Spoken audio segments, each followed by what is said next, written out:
I always tell her she's gonna marry me one day, but she doesn't want to. So. Maybe when I'm not married anymore.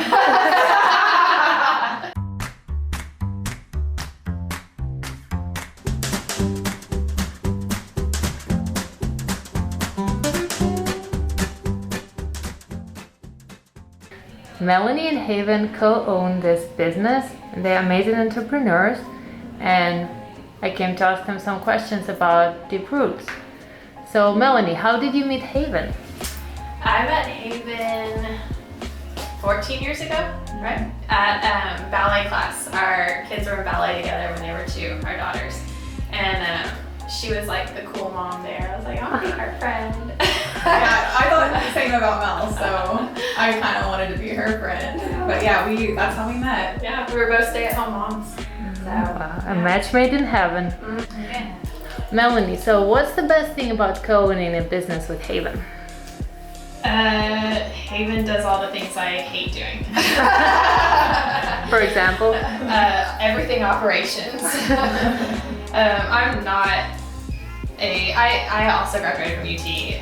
I have a degree in elementary education.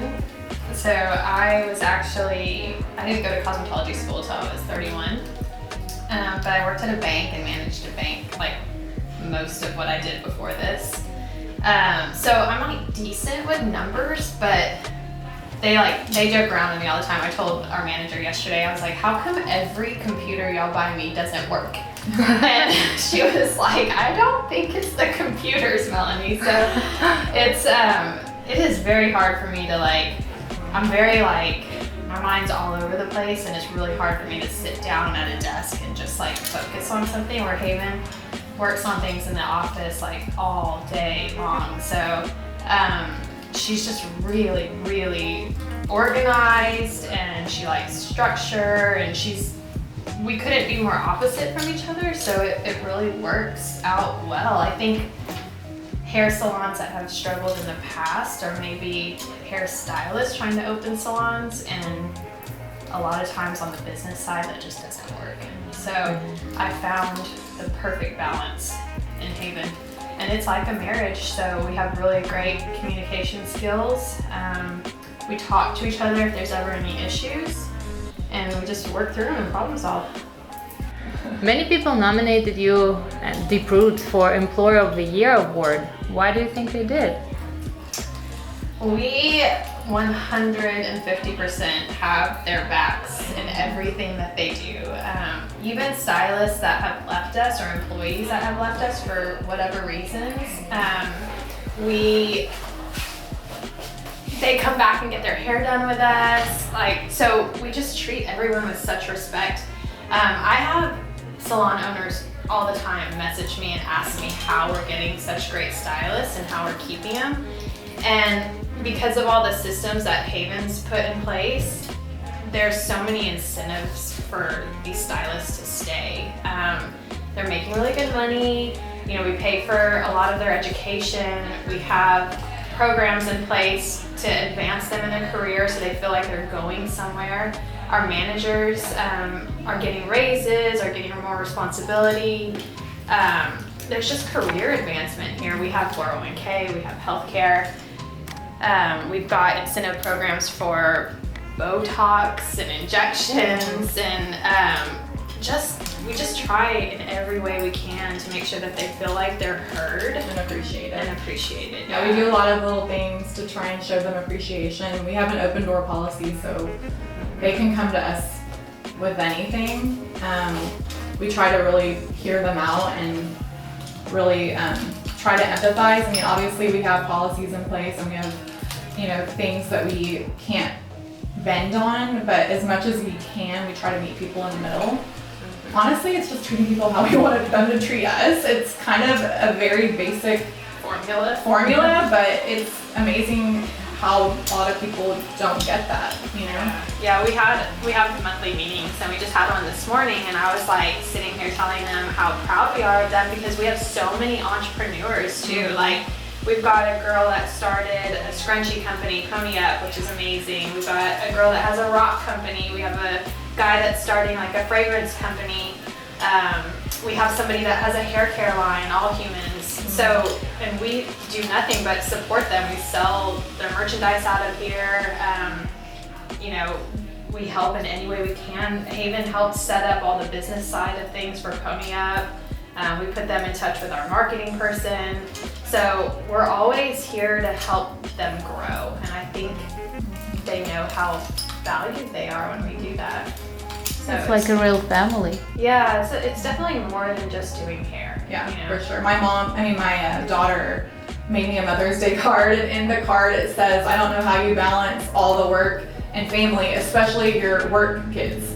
I tell them they're my work kids because that's how I feel about them. Yeah, we have like, I think I've seen just about everyone in here cry. Yeah. Like, Oh. not because they're sad, you know, Yeah. or, you know, it's because we've had to have hard talks with them to push them to, you know, because we see more potential than they see in themselves.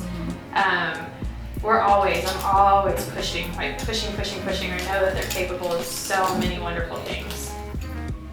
Oh, that's really nice. And I know that during the pandemic you really supported your employees. How did it affect your business? It was hard. It was really, really hard.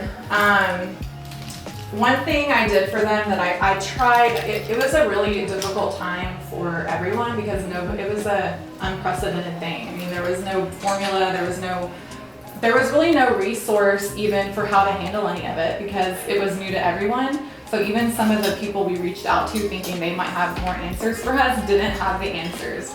So it was a lot. It was very, Melanie and I kind of felt like we were just kind of dropped out in the middle of the ocean without a boat and just were like trying to figure out how to get back to shore, you know? We had, Cedar Park was 5 months old. Yeah, it was a brand new, we just had opened Cedar Park. We had all these people that, they are employees, they're W-2 employees. And we, you know, because we're a service industry, we're not bringing in money if we're not providing services. So we were really unsure of how to handle all of that situation. So Melanie and I both spent a lot of time on webinars and trying to get as much information as we could to make sure we were making the best decision. We reached out to our employees and got kind of feedback from them. We do that anytime we're making a big decision. We always want feedback from our employees. It's very important to us.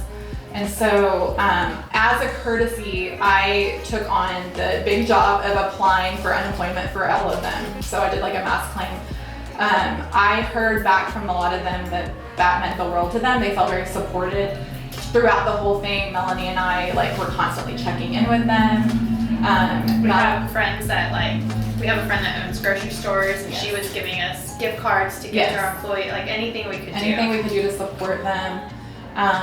And then Melanie and I didn't get unemployment, so we just started trying to do anything we could to keep the bills paid during that time. And so we ended up doing root touch-up kits and toner kits. And it was a big job, it was a lot of work.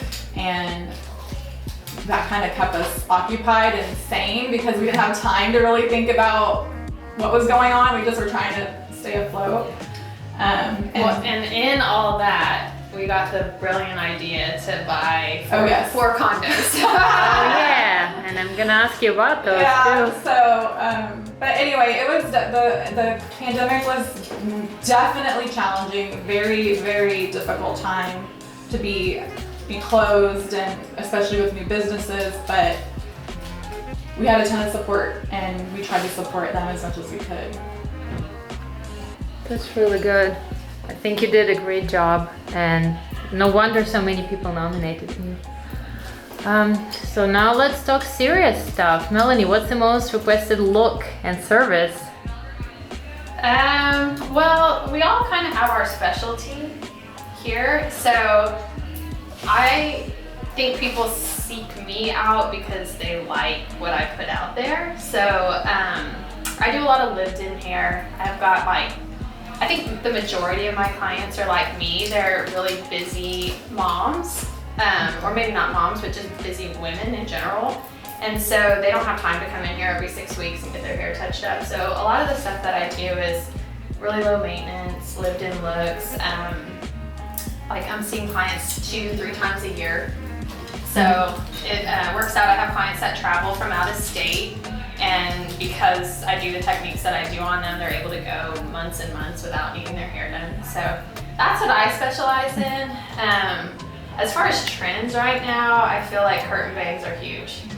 Oh, really? Oh yeah, Haven tried them. She wasn't a curtain bang fan. Now them on other people. But now Now that they're grown out, they're more manageable. Yeah. But curtain bangs, we at Deep Roots and then myself, we do tons of extensions. So I do a lot of extensions. Yeah, that's just kind of, I'm really liking where hair is at right now. As far as styling goes, the 90s are coming back. So I'm not doing it on Haven right now, but maybe a little bit. But curling from the ends up, that's back. Big barrel curls, hot roller looks, all those things, that Victoria's Secret 90s hair, it's all coming back. So I think we're seeing less of these like chunky money pieces that we were seeing. Everything's just kind of lived in and natural and pretty, which is what I like. Nice. How many returning customers do you have? Hopefully all of them. We have a very good retention.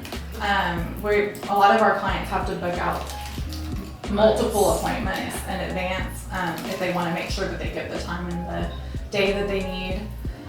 We have really good client retention just as a salon as a whole. And it's always kind of hard to do those numbers because some of the times we do have people that only come like twice a year. So depending on the parameter that I set for those numbers, it can be a little bit misleading, but I would say just based on like how far we're booked out and how many people we just know by name and face and everything, we have very good client retention here. Yeah, our managers do a wonderful job of keeping clients also. So if there are any issues, they're on it and communicating with the client, and we're problem solving. And I think that goes a long way for clients. They feel like they're being heard and we're going to do something about whatever the issue is. What would you recommend, or what advice would you give to people who are thinking about starting their own business? Maybe alone or with friends, but they're still hesitant. Yeah, if you think about it too hard, you won't do it. Yeah. If it's something you're passionate about and you're good at and you're willing to put a lot of hard work into it, just do it. Don't be afraid to partner with somebody. I know you got to know who your partner is, but you can't do it all alone, So, yeah, not if you want to scale. Right. And the last question, do you have any announcements or updates our viewers should know about?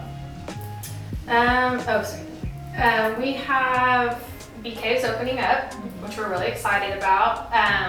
It's all in the works. We've got to get BK started, and then we'll work on something else. It's all growing, but the roots are here in Austin. Yeah, that's right. Yeah. Thank you so much for the interview. Thank you.